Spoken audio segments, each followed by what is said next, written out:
Happy to be here this morning. In 1962, the author James Baldwin published in the Progressive magazine an open letter to his nephew, who was also named James, on the occasion of the younger man's 15th birthday and the 100th anniversary of the abolition of slavery. He sought to help his nephew understand the world in which he was coming of age as a young black man. This innocent country sets you down in a ghetto in which, in fact, it intended that you should perish. Let me spell out precisely what I mean by that, for the heart of the matter is here, and the root of my dispute with my country. You were born where you were born and faced the future that you faced because you were black and for no other reason. You were born into a society which spelled out with brutal clarity and in as many ways as possible that you were a worthless human being. You were not expected to aspire to excellence. You were expected to make peace with mediocrity.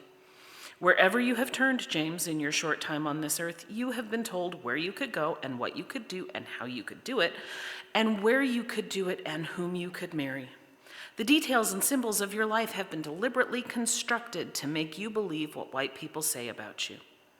There is no reason for you to try and become like white people, and there is no basis whatever for their impertinent assumption that they must accept you. The really terrible thing, old buddy, is that you must accept them. And I mean that very seriously. You must accept them and accept them with love, for these innocent people have no other hope. These men are your brothers, your lost younger brothers.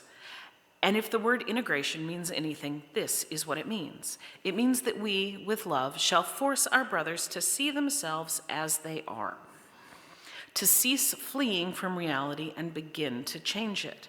For this is your home, my friend. Do not be driven from it. Great men have done great things here and will again, and we can make America what America must become. It will be hard, James, but you come from sturdy peasant stock, men who picked cotton and dammed rivers and built railroads, and in the teeth of the most terrifying odds, achieved an unassailable and monumental dignity. You come from a long line of poets, some of the greatest poets since Homer. One of them said, "The very time I thought I was lost, my dungeon shook and my chains fell off." You know, and I know, that the country is celebrating 100 years of freedom, 100 years too soon. We cannot be free until they are free.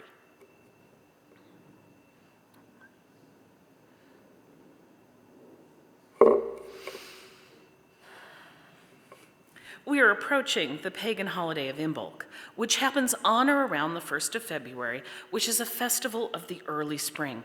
And given that a week ago our city was locked in by ice and snow, talk of spring sounds fanciful at best, I understand.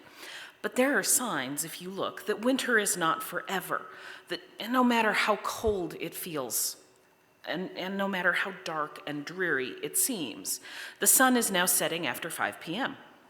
I was looking out the window last week and noticed the start of buds on the earliest of the trees in the most protected of spots. Just Wednesday, I noticed that my daffodils, which I've planted up against the foundation of my house, have started to emerge from the ground. In other words, the earth, which has been quiet in the cold, is starting to wake up. The days are getting longer, and we can start to see how we are coming out of the time of year that seems most built for introspection and emerging into the season of looking outside ourselves. And in my house, Imbolc is when I start looking very seriously at seed catalogs.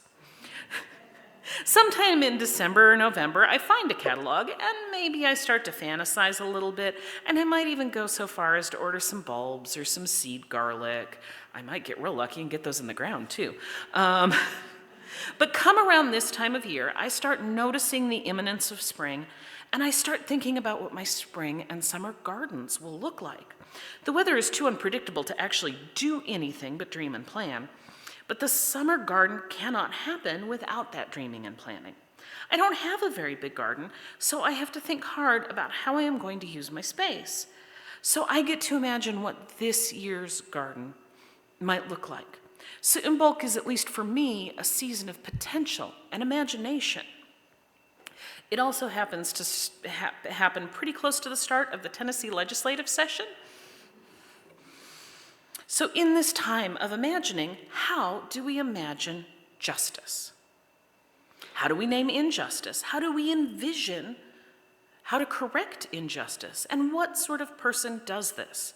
Who speaks up? What do we call that person? In the ancient world, prophet was a career path. There were guilds of prophets and official prophets to kings and priests, and many religious traditions have some form of truth teller or fool in their scriptures or stories. Theologian Walter Brueggemann defined prophetic imagination by saying the task of prophetic ministry is to nurture, nourish, and evoke a consciousness and perception alternative to the consciousness and perception of the dominant culture around us. According to Brueggemann, this can look like criticism of the status quo, but goes further than mere critique. The task of prophetic imagination, and therefore the prophet, is not only to critique that dominant culture, but to nurture this alternative conception that will, quote, energize persons and communities by its promise of another time and situation towards which the community of faith may move. The primary tasks of the prophet in doing this work, as defined by Brueggemann, are first, to clearly see and name the oppressive forces at work in the world. Brueggemann calls these forces the royal consciousness. 2, to lament those circumstances of oppression, stagnation, and pain via the language of grief and lament. And 3, to penetrate the despair through rhetoric and calls to action. Prophets ask the following questions. Who is power forgetting? Who is power scapegoating? Who is power hurting? Brueggemann is a Christian theologian, so when he's looking to prophets, he's looking to the prophets of the Hebrew Bible. To illustrate these points, I'm going to briefly look at the prophet Amos. Before we end worship today, we're going to sing the hymn, We Build a Land, the refrain of which ends with words inspired by Amos. In chapter 5, verse 24, is where this comes from. The final words of the chorus of that hymn are, let justice roll down like waters and peace like an ever-flowing stream. And if we look to the book of Amos and the verses that lead up to this inspiring call to action, these prophetic gestures that Brueggemann describes are right there. So here's where this declaration comes from with a little bit of context. I reject your festivals. I don't enjoy your joyous assemblies. If you bring me your entirely burned offerings and gifts of food, I won't be pleased. I won't even look at your offerings of well-fed animals. Take away the noise of your songs. I won't listen to the melody of your harps.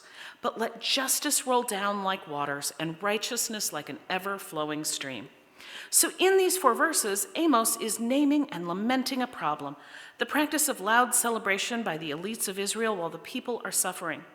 The prophet won't participate in this celebration and calls for justice. Now, if you look at a job board, you aren't going to see a job description for prophet. In fact, in a move that will probably break my Indeed.com algorithm pretty much forever, I actually searched for exactly this. And aside from a class of jobs in the financial industry that are about forecasting the financial future, I know. Prophet did not appear in any job titles or description. I think the only way to make that become your job title really is to start your own cult. And I am not here, you will probably all be relieved to hear, to start a cult. So if prophets are people to speak up, and they do so in the ways that Brueggemann describes, where can we find the prophets in our midst? More importantly, how can we embody the path of the prophet while also being people who navigate the world around us and, get our laundry done and feed the people in our house who expect to be fed? Or do we have to give up everything and head to the wilderness to survive on wild honey and locusts? And don't get me wrong, I'd like a vacation, but even though I like nature, locusts aren't my favorite snack. So where do I look for prophets? Where do I see the prophetic imagination at work? How and from whom can I learn to embody that prophetic imagination? So I would like to posit 3 things. The first is that not all prophets are religious or operating in the religious space. Number 2, as Unitarian Universalists, we can embrace all prophets, secular and religious, into our own religious understanding. And the third thing is that we all have the capacity to be prophets.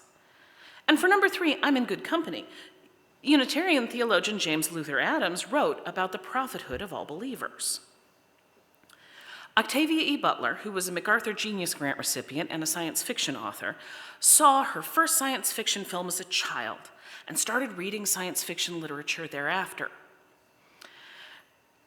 But none of the heroes in those works looked like her. So at the age of about 10, she started writing science fiction stories in which the protagonists looked like her, Black women and girls who had the capacity to save the world. Writing these stories as a child was her first act of prophetic imagination. In the novels and stories she wrote as an adult, Butler looked at the world and tried to consider the problems that were causing pain. Her novel, Parable of the Sower, deals with the consequences of climate change, racial injustice, and income inequality. Her protagonist, Lauren Olamina, mourns the pain of the world around her through a syndrome where Lauren literally feels the pain of the violent dystopian environment around her.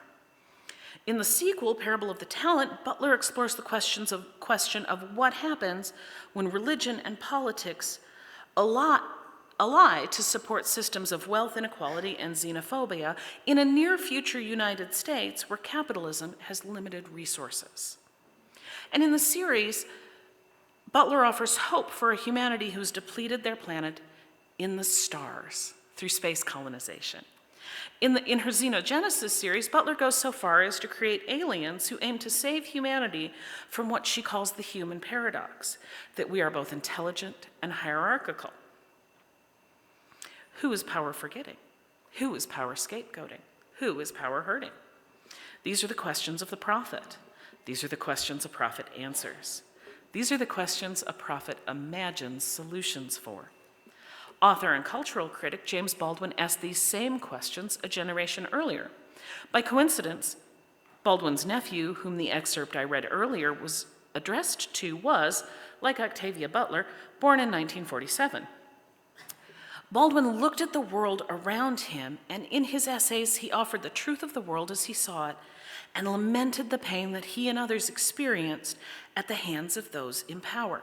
He lived a significant portion of his adult life as an expatriate in Europe, but nonetheless continued to love the United States, returned to the United States, and continued to lament the pain of the racism he saw and experienced, and continued to call on people, both black and white, to do better and to love better. And both of these authors' legacies have recently been reconsidered over about the past decade, and they have risen to greater prominence than either of them really experienced even within their own lifetimes. One of my favorite sweatshirts reads, "Octavia Butler tried to tell us." The words of both authors have appeared in protest signs and social media memes. In 2016, the film I Am Not Your Negro premiered, a documentary about Baldwin's life and work.